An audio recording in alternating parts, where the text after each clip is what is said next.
All right, let's dive right in. Today, you're not just watching, you're doing. Imagine this. You've just landed your dream consulting gig, and on day one, the CEO pulls you into their office. You've got your first case. And this is it. The CEO looks you in the eye and asks, should we invest $5 million today for a guaranteed $7 million back in 5 years? Now, on the surface, that sounds like a no-brainer, right? A $2 million profit. But is it really that simple? Your answer could make or break your first impression. And here's where you're going to look like a genius, because you know the secret. You can't just compare money today with money in the future. That $7 million 5 years from now isn't the same as $7 million in your pocket right now.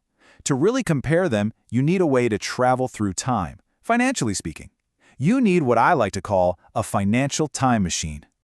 Now, this time machine isn't some sci-fi gadget. It's literally the most important concept in all of finance. It's called the time value of money, and we're about to build it together piece by piece so you can absolutely nail this case. It all boils down to this one simple idea. A dollar in your hand right now is worth more than the promise of that exact same dollar in the future. It's the bedrock principle of finance. But why? Well, it's not just a feeling. It's based on some cold, hard economic facts. There are two huge reasons for this. First up, opportunity cost. You know, that dollar you have today, you could invest it. It could be earning interest, growing, and making you more money. If you have to wait a year for that dollar, you've missed out on a whole year of potential growth. And second, there's the big one, inflation.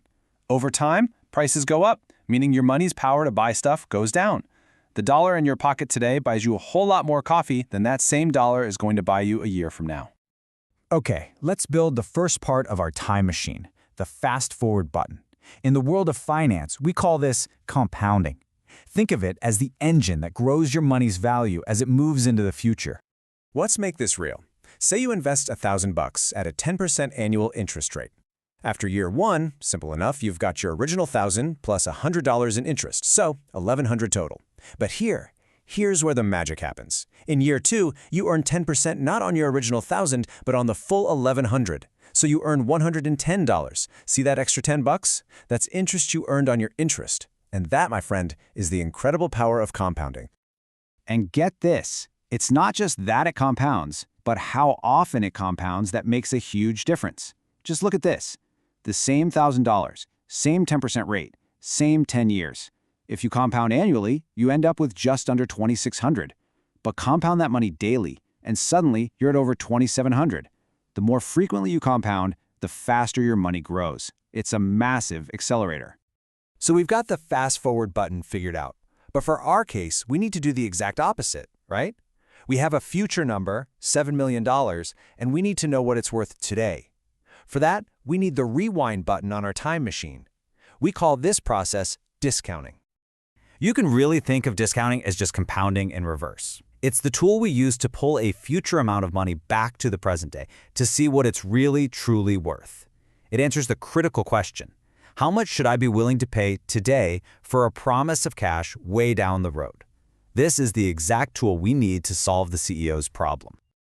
All right, we're ready. We're going to use our rewind function, discounting, to crack this case wide open. The specific framework we're going to use is called net present value, or NPV for short. And honestly, it's the gold standard for making investment decisions like this.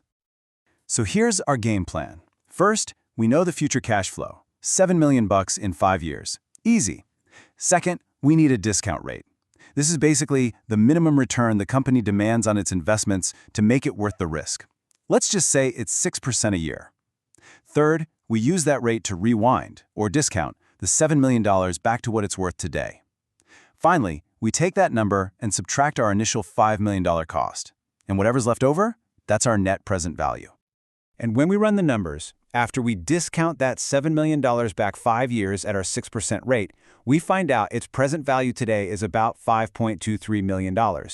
So we take that, subtract the $5 million we have to invest, and we're left with a positive number, $231,652. So what does this positive number actually mean? It means this project is set to earn more than our required 6% return.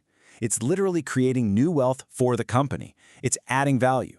So you can walk back into that CEO's office with total confidence, look them in the eye and say, the verdict is in.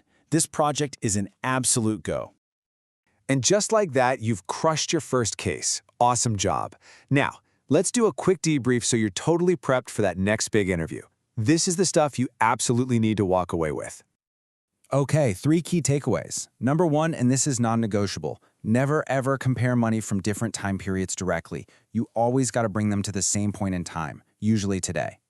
2, NPV is your best friend. A positive NPV means you are creating value, plain and simple. And 3, remember that compounding is a double-edged sword. It's an amazing force for your investments, but it is an absolutely brutal, crushing force when it's working against you on things like credit card debt. And to make sure you are locked and loaded, you can pretty much expect these questions to come up. Be ready to explain the time value of money using those key ideas, opportunity cost and inflation. Be ready to walk someone through the NPV steps, just like we did. And be able to clearly, simply explain that compounding fast-forwards money into the future, while discounting rewinds it back to the present. So there you have it. You now have the fundamental tool to translate the future into the language of today. It lets you weigh opportunities, make much smarter decisions, and actually put a number on value across time. The only real question left is, what are you going to do with it?